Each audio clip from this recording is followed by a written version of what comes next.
Espartanos, desayunen bien, pues esta noche cenaremos en el Hades.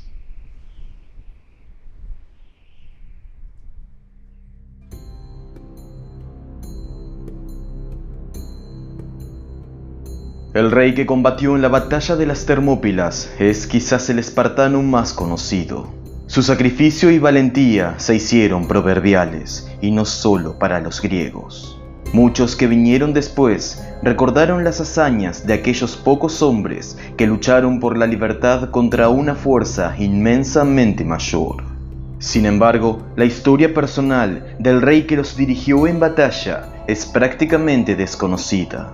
Ascendió al trono tras una tragedia y acudió a la guerra con solo un puñado de hombres, conociendo de antemano que con su muerte salvaría a la patria. Así que quédense donde están, porque esta es la biografía de Leónidas y los 300 espartanos.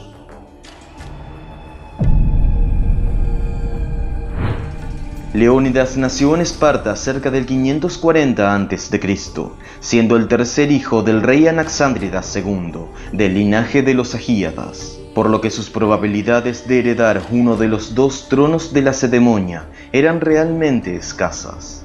Como la esposa de Anaxándridas no le daba hijos, los éforos presionaron al rey para que tomara una segunda mujer sin necesidad de repudiar a la primera, una excepción sin precedentes en la ley espartana. Su segunda esposa, una descendiente del sabio Quilón, no tardó en parir a un varón, al que llamaron Cleómenes. Sin embargo, poco después la primera esposa y reina legítima quedó al fin embarazada, y no solo una ni dos, sino 3 veces, dando a luz primero a Dorieo, luego a Leónidas y finalmente a Cleómbroto, aunque algunos dicen que estos dos últimos eran hermanos mellizos. La infancia de Leónidas. Tras superar la prueba de eugenesia a la que sometían a los recién nacidos en Esparta, Leónidas convivió con su familia al menos hasta los 7 años, edad en la que comenzó la agoge, la severa educación lacedemonia. Algunos aseguran que los hijos de los reyes estaban exentos de acudir a la agoge, siendo educados en casa de forma particular, aunque es probable que esta salvedad se aplicara solo a los primogénitos que tenían la esperanza de heredar el trono. Cuando su padre murió en el 524, Leónidas no tenía más que 16 años. Sucedió en aquel entonces un intenso debate sobre cuál de los hijos de Anaxándridas debía heredar el trono. Algunos sostenían que debía ser el primogénito Cleómenes, mientras otros apoyaban a Dorieo, el mayor de los hijos de la reina legítima. Al final los éforos se decidieron por Cleómenes, que ocupó el puesto de su padre como diarca de Lacedemonia. Dorieo, incapaz de aceptarlo, se marchó con un grupo de espartanos a fundar una colonia, primero en Libia y luego en Sicilia, donde acabó sus días muriendo en batalla contra los cartagineses. Leónidas y Cleómbroto, por su parte, permanecieron en Esparta bajo las órdenes de Cleómenes, a fin de concluir su educación de acuerdo a la ley espartana, educación que estaba destinada a formar a los mejores guerreros para la defensa y honra de la patria. La sombra de Cleómenes. Para el 520, Leónidas había terminado su educación en la agoge, y en el 510, tras cumplir los 30, había alcanzado la mayoría de edad apta para contraer matrimonio y ocupar cargos públicos. Leónidas, sin embargo, no contrajo matrimonio hasta edad avanzada, y no tenemos constancia que desempeñara algún cargo en la vida política de Esparta. Durante la mayor parte de su vida vivió bajo la sombra de Cleómenes, y es posible que lo acompañara en varias de sus campañas militares, ocupando los mejores puestos de mando. Por tanto, los días de Leónidas en los años siguientes estuvieron estrechamente ligados a la vida del propio Cleómenes. Aconsejado por el oráculo, Cleómenes intervino en la política de Atenas al expulsar al tirano Hipias en el 510, restaurando la aristocracia en el poder. Regresó a Atenas 2 años más tarde para reforzar el control de Iságoras y suprimir la bulé, pero entonces estalló una revuelta y los espartanos fueron expulsados. Cleómenes buscó vengarse de los atenienses y en el 506 reclutó un ejército formado no solo por espartanos, entre los que tal vez hallaba Leónidas, sino también aliados de Corinto, Tebas y Eubea. Pero Cleómenes tuvo una discusión con su colega Demarato, el otro rey de Esparta, lo que terminó con la fragmentación del ejército y la retirada a Lacedemonia. Este hecho, conocido como el divorcio de Eleusis, tuvo grandes consecuencias en la propia Esparta. La retirada no solo minó el liderazgo de los espartanos frente a sus aliados, sino que llevó a los céforos a prohibir que ambos reyes salieran en campaña al mismo tiempo. En 594, Cleómenes condujo a los lacedemonios a una de las batallas más sangrientas. Sus fuerzas derrotaron a los argivos en los campos de Cepea y masacraron a los vencidos que se habían refugiado en un bosque sagrado.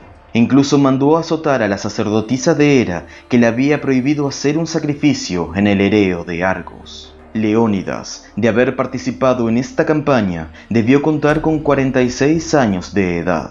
En 591 a.C., Egina se declaró aliada de los persas, lo que molestó a muchas ciudades griegas, entre ellas Esparta. Cleómenes navegó hasta la isla para exigir la entrega de los responsables, pero sus intenciones fueron nuevamente frustradas por Demarato. A su regreso a Esparta, Cleómenes comenzó a instigar contra Demarato, acusándolo falsamente de ser hijo ilegítimo del rey anterior, y sobornando al oráculo para que se pronunciara a favor de su destitución. Los céforos creyeron la mentira y exiliaron a Demarato, nombrando sucesor a Leotíquidas. El complot fue descubierto un año más tarde, y Cleómenes tuvo que huir de Esparta en solitario. Encontró refugio en Arcadia, donde intentó convencer a los arcadios y a los ilotas meseños de rebelarse contra los espartanos. Temerosos de una revuelta a gran escala, los céforos convocaron a Cleómenes de regreso con la promesa de restituirlo en el trono, pero fue encarcelado ni bien puso un pie en la asamblea, y por consejo de Leónidas y Cleómbroto terminó encadenado. Esto último llevó a algunos historiadores a pensar que Leónidas nunca apoyó a Cleómenes, pero poco sentido tiene que, de haber estado en su contra, no hubiese actuado en los 34 años que duró el reinado de su hermanastro. Fuera como fuese, Cleómenes enloqueció en prisión, donde se quitó la vida acuchillándose a sí mismo. Como el rey anterior solo había tenido una hija mujer, los céforos decidieron nombrar sucesor a Leónidas, que, a fin de reforzar su ascenso al trono, tomó como esposa a la hija de Cleómenes, su sobrina Gorgo, de solo 16 años. Se cuenta que un espartano que no estaba de acuerdo con el ascenso de Leónidas al trono, le replicó que nada se diferenciaba del resto de los lacedemonios, a lo que el propio Leónidas contestó: «No sería rey si no fuera mejor que tú». La amenaza persa. Poco se sabe de sus primeros años de reinado. Es probable que Leónidas ya fuese rey cuando los atenienses rogaron ayuda ante el ataque persa del 490, ayuda que no pudieron prestar a tiempo, ya que en Esparta se celebraban las Carneas. Cuando los espartanos llegaron a Maratón, los atenienses ya habían conseguido una victoria decisiva sobre los invasores. En algún momento entre el 490 y el 485 a.C., su esposa Gorgo dio a luz al único hijo de Leónidas, un varón al que pusieron por nombre Plistarco. Cerca del 482, los lacedemonios recibieron una tablilla de cera firmada por Demarato, el rey exiliado que se había refugiado en Persia. La tablilla, que debía contener un mensaje, se hallaba misteriosamente en blanco, por lo que apenas le prestaron atención. Se cuenta que fue la reina Gorgo quien sugirió raspar la cera que cubría la tablilla de madera. Los céforos así lo hicieron, descubriendo el mensaje oculto de Demarato, en el que advertía a los espartanos y a los griegos en general de que el rey Jerjes estaba ultimando los detalles de una segunda invasión persa a la Hélade. Los lacedemonios enviaron emisarios a todas las ciudades de Grecia para preparar la defensa. a la vez que despachaban una delegación a Delfos para conocer los designios de los dioses. Fue entonces cuando la Pitia pronunció este célebre oráculo: Espartanos, o bien su poderosa ciudad es arrasada por el Meda, o bien la Cedemonia llorará la muerte de un rey. Leónidas, al recibir este augurio, comprendió que la única forma de salvar a la patria era que uno de los reyes de Esparta se sacrificara en batalla, aunque es probable que dicho oráculo fuese un añadido posterior a la historia de Leónidas, a fin de embellecer la hazaña que él y sus hombres llevaron a cabo en las Termópilas. En 481, las ciudades griegas que no se sometieron al imperio persa se reunieron en Corinto para preparar la defensa de la Hélade. Se decidió que la dirección de las fuerzas coaligadas recayera en Esparta, que a su vez designó como general de las tropas a Leónidas y como almirante de la flota a otro espartano, Euribíades. La primera acción que tomó la Liga Helénica fue enviar espías a Persia para estimar las fuerzas del enemigo, y luego emisarios a Argos, Siracusa, Córcira y Creta, a fin de sumar una mayor cantidad de griegos a la causa común. Este pedido de ayuda, no obstante, fue respondido con una rotunda negativa. Poco después llegó una embajada de Tesalia rogando que no los dejaran solos contra los persas. Tras largas discusiones, se decidió enviar un contingente de 10.000 hoplitas para defender el valle del Tempe, entre los montes Sosa y Olimpo, considerado la entrada a Tesalia desde Macedonia. Leónidas designó a un espartano llamado Evéneto para comandar esta fuerza. Pero, una vez en el Tempe, los mandos recibieron un mensaje de Alejandro de Macedonia en el que les aconsejaba evacuar el paso, ya que existía un camino de montaña que permitiría a los persas rodearlos. Los griegos regresaron a Corinto para pensar en otra estrategia, y los tesalios, abandonados a su suerte, no tuvieron más alternativa que rendirse ante los persas, quienes, en ese momento, se hallaban cruzando el Helesponto.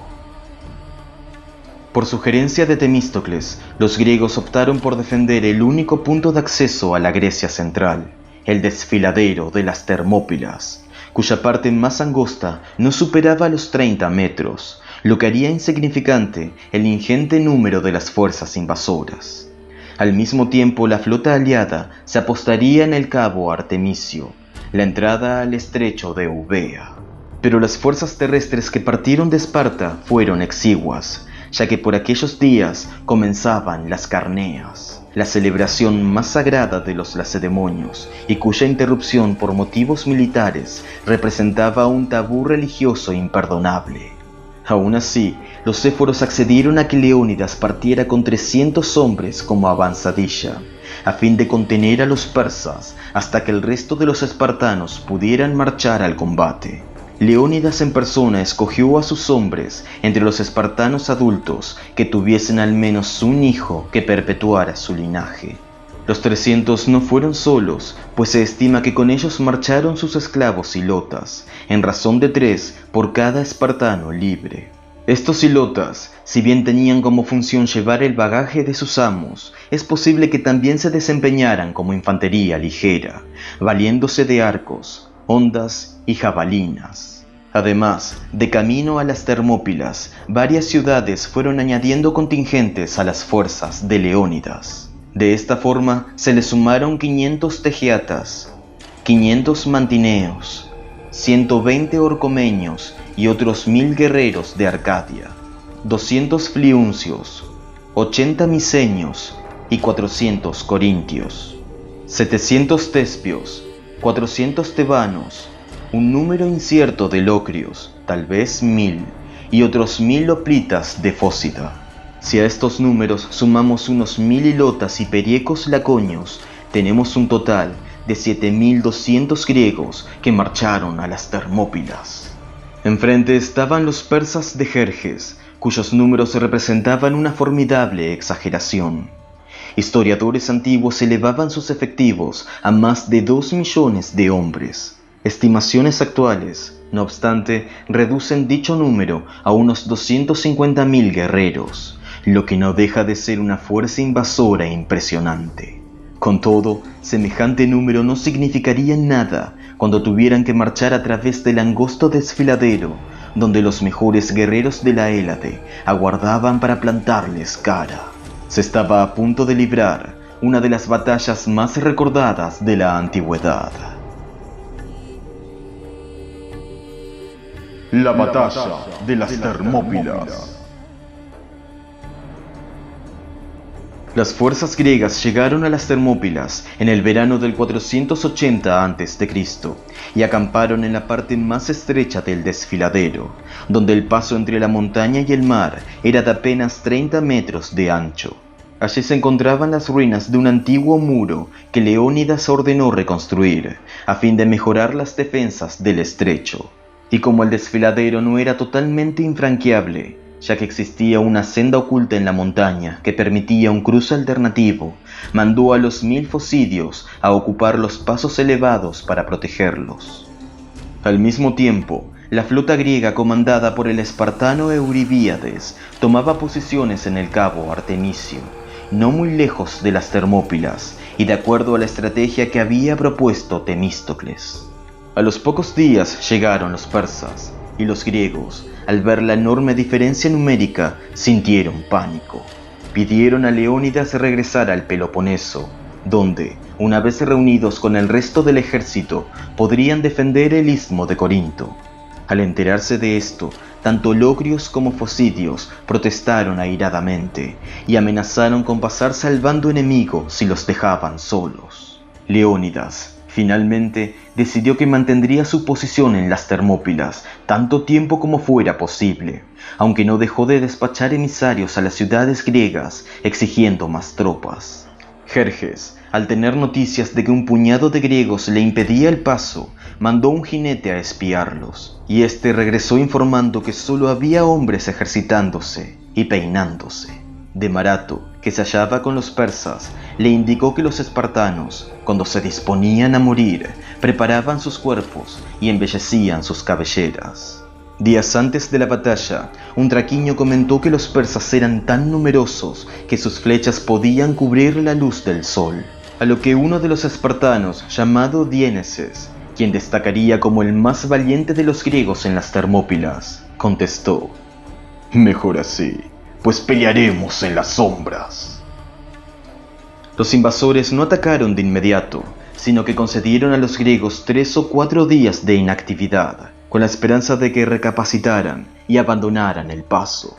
Pero al ver que no estaban dispuestos a huir, Jerjes ordenó a sus tropas atacar y, en lo posible, atrapar con vida a los espartanos. Se cuenta que el gran rey envió primero a un emisario para exigir a los griegos que rindieran el paso y entregaran las armas, a lo que Leónidas contestó con la más célebre y lacónica de sus frases: «Ven y tómalas». La primera carga meda resultó desastrosa, y como más y más hombres sustituían a los que caían vencidos, las pérdidas persas del primer día fueron sustanciosas, a tal punto que el propio Jerjes comprendió que tenía muchos hombres, pero pocos guerreros. Los persas luchaban con lanzas cortas y escudos ligeros de mimbre, lo que en campo abierto les concedía mayor agilidad. Pero apretados en el estrecho desfiladero, no eran rivales para los hoplitas griegos, que, armados con lanzas más largas y grandes escudos de bronce, eran un muro inquebrantable. Antes de que el primer día terminara, el gran rey envió a los inmortales, sus fuerzas de élite comandadas por Hidarnes, con las que pensaba arrasar a los griegos, pero no tuvo mejores resultados. Leónidas y sus hombres fingieron retirarse para que los persas los siguieran al interior del desfiladero, y justo cuando estaban a punto de alcanzarlos, los espartanos dieron la vuelta en coordinada maniobra y los enfrentaron, matando a muchos de ellos. Al día siguiente, los persas retomaron la ofensiva, con la creencia de que los griegos estarían agotados por haber estado luchando toda la jornada anterior. Pero oleada tras oleada de medas terminó estrellándose contra los escudos de los hoplitas, incapaces de hacerlos retroceder. Los comandantes de Jerjes no encontraban la manera de vencer a los griegos, hasta que esa noche un tesalio llamado Efialtes pidió audiencia con el gran rey. Bajo la promesa de una recompensa, aquel reveló la existencia de una senda llamada Anopea, que cruzaba el monte Calídromo y permitía rodear el desfiladero. Jerjes no perdió tiempo y dispuso de 20.000 hombres al mando de Hidarnes para que salvaran el paso durante la noche. Allí se encontraban los 1000 focidios que Leónidas había apostado para custodiar la senda. Pero cuando estos vieron llegar a tantos persas, tuvieron miedo y abandonaron la posición sin presentar batalla. Mientras todo esto tenía lugar, un adivino acarnaño llamado Megistias despertó a Leónidas para informarle de un mal augurio, ya que había visto su muerte en las entrañas de una víctima. Al amanecer, Leónidas recibió a un grupo de tesalios que se habían aliado al enemigo y que por la noche habían desertado para advertirle de la maniobra. Poco después llegaron corriendo algunos focidios que vigilaban el paso para confirmar aquella noticia. Era cuestión de horas para que los persas los rodearan. Ya no tenía sentido proteger el desfiladero. Para empeorar las cosas, el enlace que las tropas en tierra mantenían con la flota en Artemisio les comunicó que las naves griegas se estaban replegando de regreso a Corinto, ya que los buques persas habían decidido costear Eubea por oriente. Si la flota no se retiraba ahora, quedaría aislada del resto del ejército. El pánico se apoderó de los griegos y muchos exigieron abandonar las Termópilas, aunque también hubo quienes rogaron quedarse a pelear. Leónidas decidió despachar a todas las fuerzas de regreso a sus ciudades, con excepción de los espartanos, pues iba en contra de su honor retirarse de una batalla. Además de sus compatriotas, permanecieron junto a Leónidas los tebanos y los tespios. Los primeros porque eran rehenes, puesto que Tebas se había declarado abiertamente aliada de los persas, y los segundos por propia voluntad. Leónidas pidió especialmente al adivino Megistias que regresara a Esparta para informar de lo sucedido en las Termópilas, pero este se negó, declarando que había venido como guerrero y no como mensajero. También despachó a 2 espartanos que, debido a sus heridas, ya no podían pelear. Eran estos Éurito y Aristodemo. El primero se rehusó a abandonar a sus compañeros y, a pesar de estar medio ciego, luchó hasta el final. Aristodemo, en cambio, regresó a Esparta tiempo después, por lo que sufrió la humillación de sus conciudadanos por haber abandonado la batalla. Cerca del mediodía, Jerjes dio la orden a sus tropas de arremeter por última vez, confiando que los hombres de Hidarnes ya debían estar acercándose a los griegos por detrás. Leónidas, sabiendo que aquella era la última defensa, decidió contraatacar sin cuartel, saliendo de la parte más angosta del desfiladero. Sucedió entonces el momento más dramático y sangriento de toda la batalla. Los espartanos y sus aliados atacaron como demonios, hasta el punto de quebrar sus lanzas y pelear solo con espadas. Aterrados, los persas retrocedieron, y en la confusión muchos cayeron al mar, y otros fueron pisoteados por sus propios compañeros. Fue durante esta heroica arremetida final que Leónidas, luchando en primera fila, encontró la muerte. Los espartiatas, mientras estuvieron con vida, no permitieron que mancillaran su cuerpo y lo arrastraron hasta una colina donde lo defendieron con uñas y dientes, mientras más y más persas los rodeaban. Los griegos restantes resistieron durante horas, hasta que finalmente el último de ellos cayó bajo una ráfaga de flechas. La batalla había terminado. Los persas habían ganado, pero el esfuerzo de un puñado de hoplitas había conseguido frenar el avance de un ejército enorme, el tiempo suficiente para que el resto de Grecia se preparara. Gracias al sacrificio de Leónidas y sus hombres, los atenienses pudieron evacuar su ciudad a tiempo y preparar la flota para la gran batalla naval que haría temblar al propio rey de reyes. Salamina aguardaba por Jerjes. El destino de Leónidas. Jerjes se paseó por el campo de batalla para contemplar a los guerreros que lo habían enfrentado tan valerosamente. Al descubrir el cadáver de Leónidas, mandó que le cortaran la cabeza y la clavaran en un poste, a fin de que sus hombres, al marchar por el desfiladero, vieran que aquel general al que habían temido no era más que un mortal. Luego mandó llamar a Demarato para preguntarle cuántos espartanos más como estos quedaban en Grecia. El rey exiliado contestó que en Esparta aún había 8000 guerreros tan fuertes como los 300 que habían enfrentado en las Termópilas. Los cuerpos de los espartanos, incluido el cadáver mutilado de Leónidas, fueron sepultados días después en la misma colina donde mantuvieron su última y heroica resistencia. Sobre el túmulo se colocó una roca en la que el poeta Simónides de Ceos esculpió el siguiente epitafio: Caminante, ve y dile a los lacedemonios que aquí yacemos en obediencia a sus mandatos. La noticia de la muerte de Leónidas y de los 300 espartanos llegó a Laconia algunos días después, cuando todo el ejército ya se preparaba para marchar. Los éforos nombraron heredero de Leónidas a su hijo Plistarco, pero como este era apenas un niño, designaron como regente a Cleómbroto, el hermano de Leónidas, y luego de su repentina muerte, a su hijo Pausanias. Semanas después tuvo lugar la batalla de Salamina, en la que la flota persa fue catastróficamente derrotada por los trirremes de la Liga Helénica, destacándose los atenienses comandados por Temístocles. Y un año después, en el 479, los invasores fueron finalmente expulsados de Grecia tras la batalla de Platea. En 478 a.C., la Anfictionía mandó erigir la escultura de un león sobre el túmulo de los caídos en las Termópilas. Pero no sería hasta el 440 cuando los lacedemonios recuperaron los restos de Leónidas y los llevaron a Esparta, donde los sepultaron bajo un monumento ante el cual le rindieron, año tras año, honores de héroe.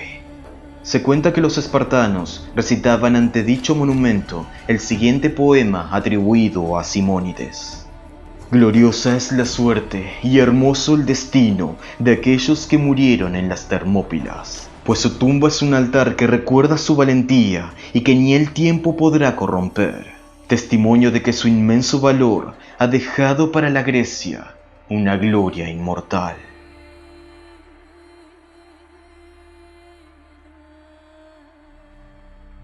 Esto es todo lo que podemos contar de la vida de Leónidas de Esparta, el rey que condujo a unos cuantos valerosos hoplitas a una batalla imposible de ganar. Las Termópilas fue una derrota, pero jamás una derrota representó para un pueblo un faro de luz tan brillante, capaz de guiarlo e inspirarlo en la oscuridad que les amenazaba. A partir de entonces, los bárbaros sintieron miedo de enfrentar a aquellos hombres que preferían una muerte gloriosa antes que una vida deshonrosa. Bien pronto el resto de Grecia siguió su ejemplo y alzó sus escudos para defender la patria y a sus hijos, y escribir de esta forma una de las páginas más memorables de su historia, sin olvidar nunca a los héroes que cayeron en las Termópilas.